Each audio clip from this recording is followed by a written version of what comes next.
Bueno, les traigo dos temas calientitos. Parece que a la administración de Donald Trump le dieron un jalón de orejas de proporciones épicas en la Corte Federal de Washington. El juez Amir Ali no se anduvo con rodeos, voy a citar lo que dijo. Ustedes cortaron fondos de ayuda internacional sin tener derecho a hacerlo. Les ordené restablecerlos de inmediato y no lo hicieron. Ahora tienen hasta mañana para hacerlo o quiero a los responsables aquí, en mi sala, bajo juramento, explicando por qué carajos no están cumpliendo con mi orden. La moción para hacer cumplir esto queda concedida. Quiero esos fondos liberados antes de la medianoche de mañana. Se acabó esta tontería. O sea, una humillación judicial para la administración Trump. No solo por no hacer lo que legalmente deben hacer, sino porque ni siquiera pueden armar una excusa decente para justificar su desobediencia. Un verdadero desastre legal. Y se encontraron con un juez con los pantalones bien puestos y aparte con cero paciencia. Pero esperen, esto se pone mejor, porque exactamente 10 minutos después de este escándalo en la corte, el New York Times publicó un bombazo. La supuesta gran operación de recorte de gastos promovida por el gobierno de Trump y su amigazo del alma, Elon Musk, fue un fraude absoluto.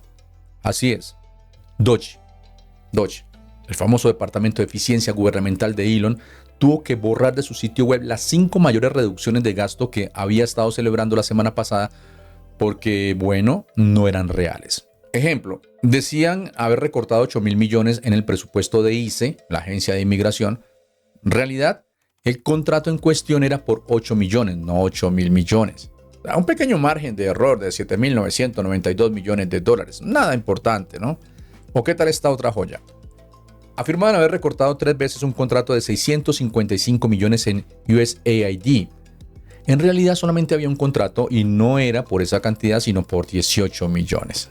Es decir, no solo lo contaron 3 veces, sino que la cifra estaba inflada hasta niveles ridículos. Y hay más. Y nos queda el segundo tema que es más interesante todavía. Otro supuesto recorte de 232 millones en la administración del Seguro Social en realidad era un proyecto de $560,000. Ni siquiera 1,000,000. Pero sigamos porque eso se pone cada vez más absurdo.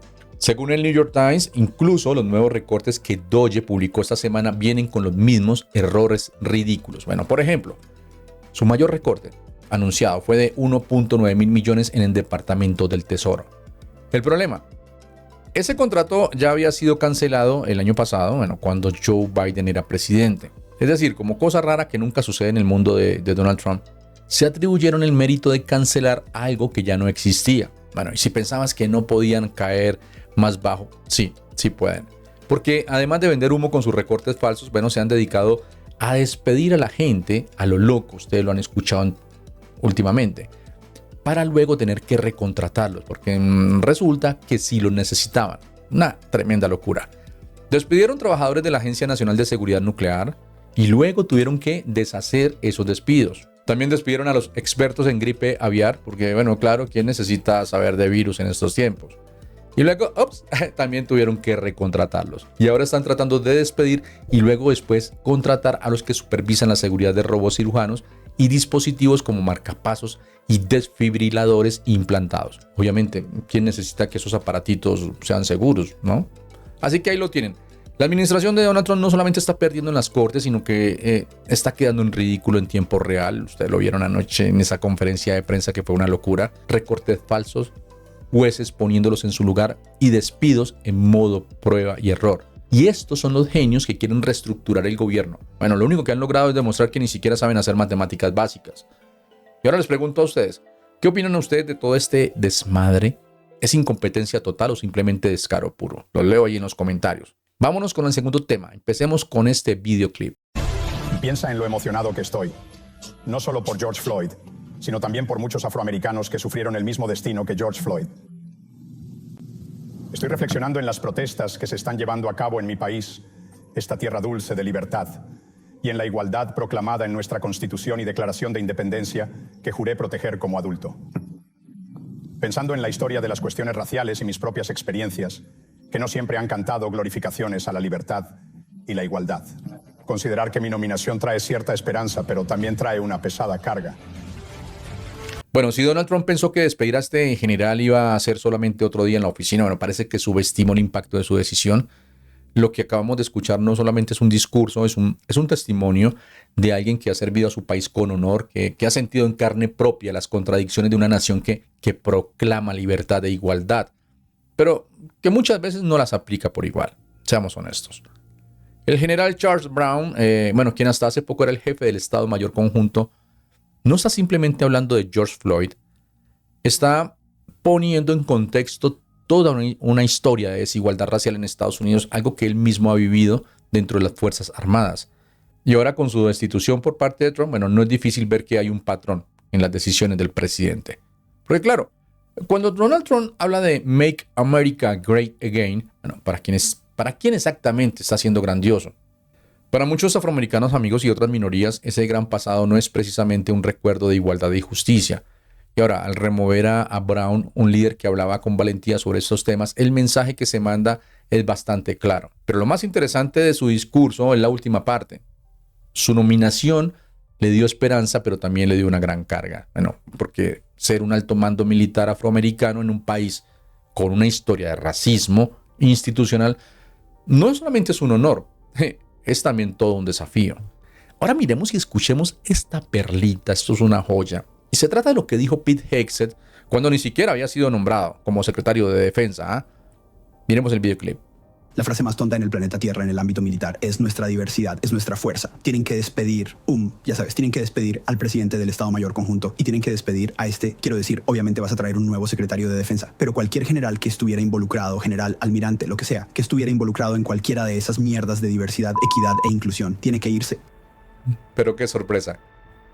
Pete Hegseth, antes incluso de ser secretario de Defensa, ya lo había dicho, ya dejaba bien claro que su cruzada no era solo contra el woke en el ejército, sino contra cualquier cosa que sonara a diversidad, equidad e inclusión. Porque, claro, cuando uno piensa en una fuerza militar efectiva, lo primero que se le viene a la mente es eliminar a oficiales de alto rango que han dedicado décadas a la defensa del país, que dejaron a sus familias, que dejaron de disfrutar su juventud, solo porque no encajan en la visión ultraconservadora de lo que debería ser el ejército según Pete Hegseth. Bien, llamar a la diversidad la frase más estúpida del planeta no es solo un insulto para los miles de soldados de distintos orígenes que han servido y muerto por Estados Unidos, sino también una muestra de ignorancia histórica. Porque para los que realmente conocen el ejército, amigos, saben que la diversidad no es un eslogan vacío, sino una de las razones por las que las Fuerzas Armadas han sido tan resilientes. Hace poco me vi una película que me encantó, se llama 6888, del 2024, que cuenta la historia del batallón del Cuerpo de Mujeres del Ejército, una unidad compuesta exclusivamente por mujeres afroamericanas, durante la Segunda Guerra Mundial. Si la viste, déjame ahí el comentario. Su misión era organizar y distribuir millones de cartas y paquetes que se habían acumulado en almacenes, asegurándose de que los soldados en el frente y sus familias en casa, pudieran mantenerse conectados en medio del caos de la guerra. Porque la realidad era que en ese punto o en ese momento, antes de ellas llegar allá a esas bodegas, los soldados no recibían las cartas y las familias mucho menos. O sea, duraban tiempo sin saber de sus familiares. Y los familiares sin saber si el soldado estaba muerto o estaba vivo. ¿Por qué es relevante mencionarlo aquí? Porque, este es otro ejemplo de cómo los afroamericanos han servido a su país con honor, incluso cuando no se les reconocía o respetaba plenamente dentro de las propias instituciones a las que dedicaban su vida. Estas mujeres, al igual que el general Brown, décadas después demostraron que el patriotismo no se mide por la raza, no, sino por el compromiso con los valores de la nación. Pero claro, Hegseth no mira ese tipo de películas, ya saben a qué me refiero. Él quiere una purga total, despedir a cualquier general, almirante o líder que haya estado involucrado en cualquier iniciativa de diversidad e inclusión. Es decir, no importa si estos oficiales son brillantes estrategas, si tienen experiencia en combate o si han salvado vidas en el campo de batalla. Lo único que importa es si alguna vez apoyaron una política que promoviera igualdad dentro de las Fuerzas Armadas. Qué triste, qué triste. 4 o 5 veces porque quería asegurarme de que no hubiera nada allí que no fuera fácil llamarlo psiqui, donde el general Brown estaba haciendo más rugidos a favor de la diversidad y que el video que usted mostró era una historia muy personal que duró 4 minutos y 49 segundos, en la que hablaba de su vida como piloto de combate de la Fuerza Aérea raza afroamericana. Habló de cómo fue a la escuela con su hermana, que eran los únicos 2 niños negros en toda la escuela y que sentía que no encajaban. Luego habló de que todavía se sentía fuera de la sociedad cuando estaba en una escuela que era 50% minoritaria. Habló de que cuando estaba en la Fuerza Aérea tenía amigos negros que se acercaron a él y le dijeron: ¿por qué estás con los miembros de tu escuadrón? La mayoría de ellos son blancos. En lugar de salir con nosotros, él hablaba de, ya sabes, pistas de viaje, tratando de navegar entre ambos mundos. No es algo que la mayoría de la gente encontraría ofensivo, pero realmente enfureció al presidente Trump, porque cuando aterrizó en el medio, como el 4 de junio, supongo, como unos días después del asesinato de George Floyd, en ese momento el Pentágono y los soldados comunes y oficiales de la época estaban sorprendidos. Ellos desde hace 4 o 5 años arrojaban sus pensamientos. Estamos en medio de un gran movimiento de justicia social. Trump está extremadamente enojado con las protestas de Black Lives Matter en las calles. Él estaba previamente enojado con el Pentágono y su entonces presidente del Estado Mayor Conjunto, Mark Milley, así como con su secretario de Defensa más sumiso que el anterior, Mark Esper. Trump insistía: no puedes usar la ley de insurgencia para sacar a militares activos a las calles contra los manifestantes de Black Lives Matter. Se sentía obstaculizado.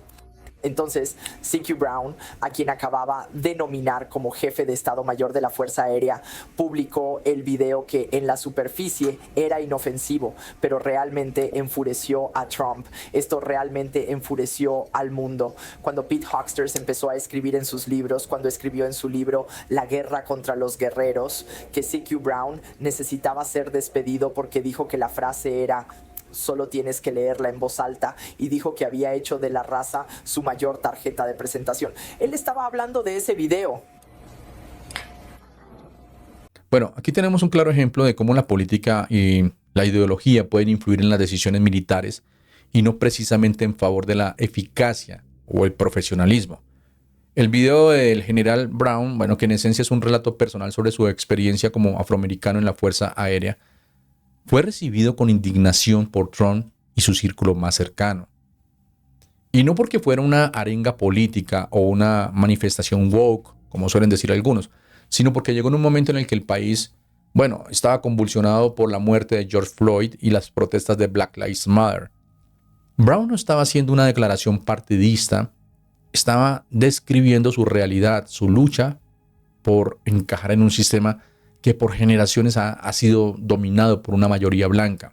Y sin embargo, bueno, eso fue suficiente para que se convirtiera en un enemigo del ala más radical del trumpismo. Recordemos que Donald Trump ya estaba molesto con el Pentágono porque no apoyaron su intento de usar la ley de insurrección para desplegar tropas contra los manifestantes de Black Lives Matter, y Brown, con un simple video honesto sobre su experiencia en ese momento, se convirtió en otra pieza de este problema que la administración de Donald Trump quería erradicar. Pete Hegseth, como siempre, llevó esto al extremo en su libro The War on Warriors, argumentando que Brown había convertido su raza en su mayor carta de presentación. Es decir, soy general porque soy negro. No, Hegseth, no es así. Ese tipo tiene experiencia en combate, tiene una trayectoria, no seas irrespetuoso. Es decir, un general afroamericano con décadas de servicio impecable no podía siquiera hablar sobre su propia historia sin ser acusado de hacer de su identidad un arma política.